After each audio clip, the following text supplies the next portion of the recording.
السلام عليكم، كنتمنى تكونوا بخير وعلى خير، أحوالكم طيبة؟ شوفوا معايا هاد الخبز ما شاء الله اللهم بارك بالبصلة، كيجي رائع البنات أكيد إلا جربتو غادي يعجبكم، كترافقوه مع الشوربة في هاد البرد يا سلام كيجي مهوي خفيف كالريشة. في العجانة غادي نوضعو 200 غرام ديال الدقيق الكامل، 150 غرام ديال الدقيق الفورص، 30 غرام ديال الحليب بودرة كتعوضوه بالحليب اللي كنشربو العادي، 2 الملاعق كبار ديال زيت الزيتون والخميرة. وصافي وغادي نعجنو بالماء الكافي، من بعد غادي نضيف الملحة حتى كنجمعو العجينة كتكون عندنا مرخوفة كيف ما غادي تشوفوا معايا.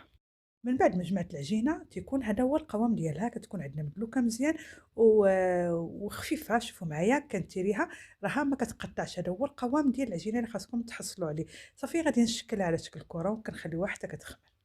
غادي نحتاجو حبة ديال البصل كتكون كبيرة كتقطعوها شرائح كتكون رقيقة، 2 الملاعق كبار ديال زيت الزيتون، وغادي نحتاجو واحد الكمية من الفخوماج غابي هادي غادي نحتاجوها من بعد.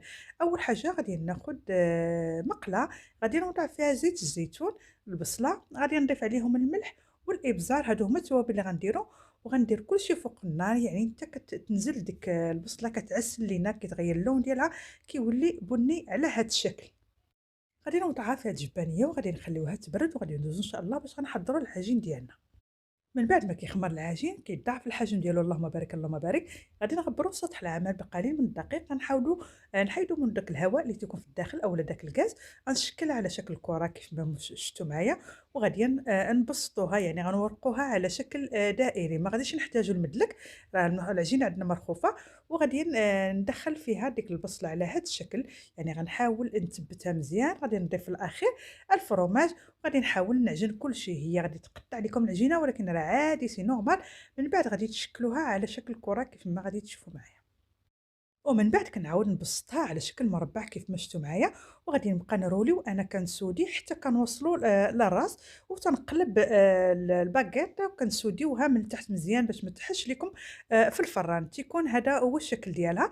كنحطوها في اللاطه وكنحاولوا نبسطوها غير شويه ماشي بزاف، كنعطيوها شكل باكيت وغنغطي عليها ونخليوها حتى كتخمر.